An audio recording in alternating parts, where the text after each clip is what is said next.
யார்? இந்த இயேசு. இயேசு யார் அப்படின்றத நாம ஒவ்வொரு வாரமா சிந்திச்சுக்கிட்டே வரோம். இந்த வாரம் நாம பார்க்க போறது அவர் தடைகளை நீக்கி போடுகிறவர். வேதம் ரொம்ப தெளிவா சொல்லுது, தடைகளை நீக்கி போடுகிறவர் அவங்களுக்கு முன்பாக கடந்து சென்று கொண்டிருக்கிறார் அப்படின்னு.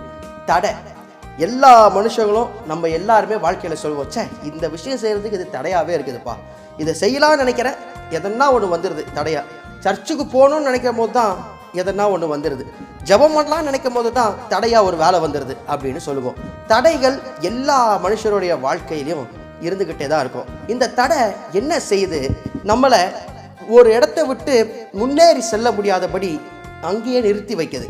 வளர்ச்சிக்கு எடுத்து செல்லாதபடி அதே இடத்துல நம்மளை முடக்க பார்க்குது.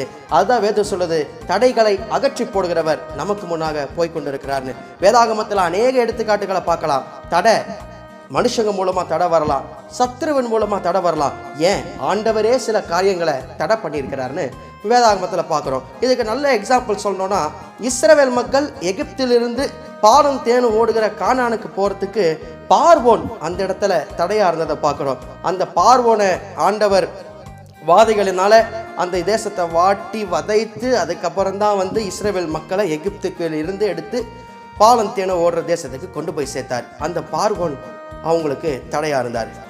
தாவீதுக்கு சவுல் ஒரு தடையாக இருந்தார். தாவீது ராஜாவுக்கு தம் மாமனாகிய சவுலே தாவீதுக்கு தடையாக இருந்தார். சவுல் எவ்வளோ நெருக்கடி கொடுத்தாலும் தாவீது ஒன்று தான் சொன்னார், அவர் கடவுளால் அபிஷேகம் பண்ணப்பட்டவர், நான் அவரை ஒன்றும் செய்ய மாட்டேன். இன்னைக்கு நம்மளுடைய வாழ்க்கையில அப்படிதான். தடைகள் யார் மூலமா தடை வரலாம். அப்போ தடை வந்தவங்களுக்கு விரோதமா நம்ம செய்யணும்னு இல்லை, கடவுள்கிட்ட நம்ம சொல்லிட்டு அமைதியா இருந்தோம்னு சொன்னா தடைகளை நீக்கி போடுகிறவர் நமக்கு முன்னாடி கடந்து போவாரு. இயேசு கிறிஸ்து சொன்னாரு, சிறு பிள்ளைங்க இயேசு கிறிஸ்துவ கிட்ட வரும்போது அவங்க கிட்ட வரத்துக்கு சீஷருங்க தடையா இருந்தாங்க. அப்போதான் இயேசு சொன்னாரு, சிறு பிள்ளைகள் என்னிடத்தில் வருகிறதற்கு இடம் கொடுங்கள், ஏனென்றால் பரலோக ராஜ்யம் அப்படிப்பட்டவங்களுக்குரியது. அப்போ தடைகள் எப்படி வேணாலும் வரலாம், ஆனா ஒன்னே ஒன்று ஞாபகம் வச்சுக்கணும், என்ன தடை வந்தாலும் தடைகளை நீக்கி போடுகிறவர் என் முன்னாடி கடந்து போறாரு, அவர் அதை உடைச்சு போடுவாரு அப்படின்றத மறக்க கூடாது. யோபு சொல்றாரு, தேவரீர் நீர் சகலத்தையும் செய்ய வல்லவர், நீர் செய்ய நினைத்தது ஒருபோதும் தடைப்படாது. ஒரு விஷயம் ஆண்டவர்கிட்ட கொடுத்துட்டோம்னு சொன்னா அவர் அதை செய்யணும்னு முடிவு பண்ணிட்டாருன்னா எந்த தடை வந்தாலும் உடைச்சு போட்டு அவர் அதை முடிச்சு கொடுப்பாரு. நம்மளுடைய வாழ்க்கையில சில சமயம் ஆண்டவர் தடுத்து போடுறத நம்ம பார்க்கலாம். வேதாகமத்துல நிறைய பார்க்கலாம்.